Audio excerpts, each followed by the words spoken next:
Hey everyone, I'm Scott Krebs, and we're in the series, What Would Jesus Say to Your Church? The series comes from the book of Revelation because at the beginning of Revelation, Jesus writes 7 letters to 7 churches. Now, in these 7 letters, we learn what Jesus had to say to these 7 different churches that were around 2,000 years ago. But what we're finding is that there's a lot in there that Jesus still wants to say to us today. And so as we read these letters, we want to think about not only what did Jesus say, but what does Jesus say to your church, to your small group, to your family? What does Jesus say to you and the Christians around you? So we've already covered the first letter in the series, so we're going to move on today to the second letter. The second letter is found in Revelation 2, 8 through 11. So I want you to go ahead and read that letter, pause the video, read the letter, come back, or certainly read it after we're finished with this video, but it's written to the church in Smyrna. Now, the church in Smyrna was a church in another important city. Ephesus was an important city, Smyrna was an important city, and this is a really interesting letter because this is one of 2 letters where Jesus doesn't have anything critical to say of the church. Jesus doesn't have anything to say like, you've lost your love, or you're believing false doctrines, or anything like that. Jesus only has positive things to say to this church and to one other church. And so what we find in the church in Smyrna is that they had a big problem, but the problem wasn't from themselves. The problem was persecution. They were a group of Christians who were being persecuted. And this isn't a huge surprise. The city of Smyrna was known for worshiping the emperor. They had a big imperial cult, as people who are a lot smarter than me call it. And they had a very let's just say kind of rabid Jewish population that didn't like the Christians in the city. And so the church was faced with heavy persecution. So we're going to look at this letter written to a church that was suffering, a church under persecution, which is why I'm calling this video, How Much is Jesus Worth to You? Now, Jesus starts off this letter by reminding us that Jesus is always in control of our situation. Again, these Christians were being persecuted, and they were an extreme minority. No one was looking out for them, but Jesus was, and he makes that very clear in the first verse in this letter. And to the angel of the church in Smyrna write, the words of the first and the last who died and came to life. Jesus calls himself the first and the last. This means that Jesus is sovereign over human history, that Jesus is always in control. Even though our life feels like it spirals out of control, even though the news seems like the world is spiraling out of control, Jesus is always in charge. He's always in control. He's the first and the last, and he's the one who was dead and has come back to life. And if you were a Christian who was facing being martyred, being killed for your faith, how encouraging would it be to know that Jesus faced the same thing that you face? He died, and of course, he's alive again, and you'll be alive again too. One of the big lessons from this letter is that Christians will face suffering. Now, for many Christians living today, they don't really expect to suffer. And I don't know why that is, but just Christians, we don't tend to think that we're going to suffer. A lot of us, if you live in America, you go to a big church with air conditioning and screens everywhere. And I go to a church like that. And we don't really think of the Christian life as a suffering life. But for most Christians throughout the world and most Christians throughout history, Christianity has meant suffering, and that was true of this church. Jesus says, I see your persecution, I see your poverty, and I see the way that people slander you.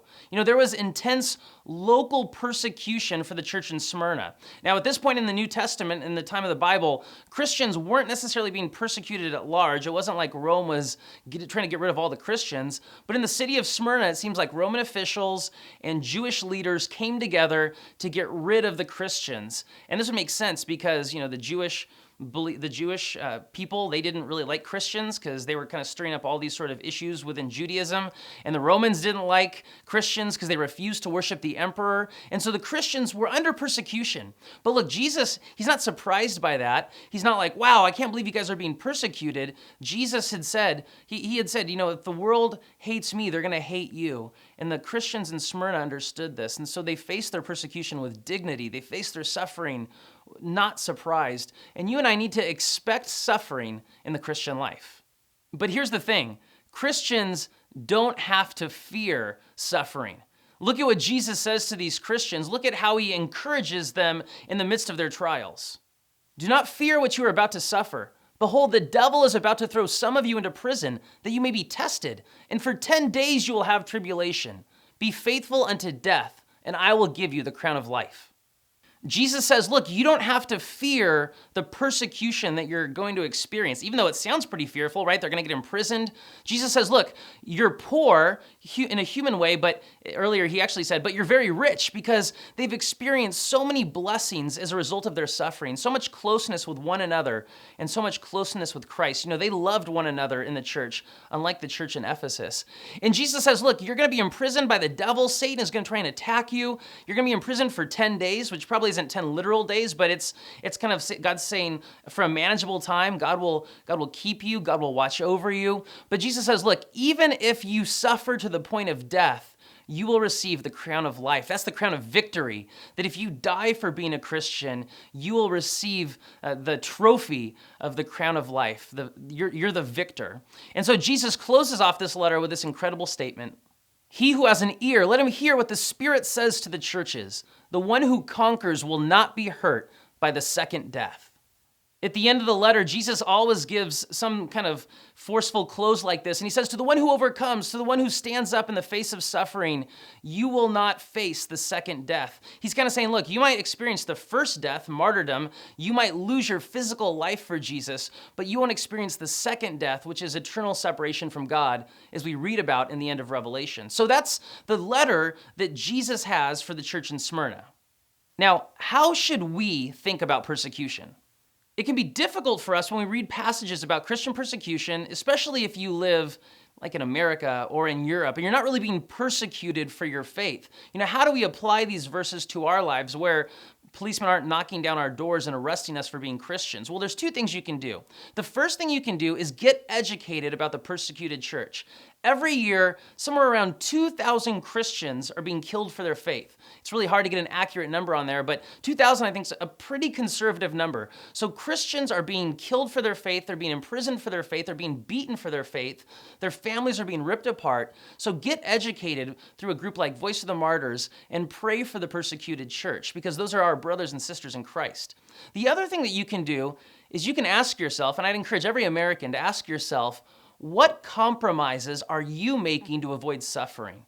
You know, what compromises are you making at school or at work or in your neighborhood or with your friends to avoid suffering? Are you out as a Christian? Do you let people know that you're a follower of Jesus, or do you pull back? Do you hide that from people because you're afraid of getting persecuted? I know it's tempting, especially if you're a student or you're in a hostile work environment. It's tempting to sort of shut your mouth about Jesus, or even to go along and do ungodly things to fit in with the crowd. But Jesus calls us to stand out for him. You know, how much is Jesus worth to you? For the Christians in Smyrna, Jesus was worth giving their lives for. And I hope he's worth that much to you too. Thanks for watching this video. This is the second video in our series on the book of Revelation, so we hopefully will have 7 videos in this series in total, looking at the letters of Jesus to the churches. If you enjoyed this video, or if you have questions or comments, please put those in the comments below. Also, check out our other videos. We release videos on Mondays and Thursdays. And if you're new to our channel, thanks so much for watching this, and please subscribe to our channel.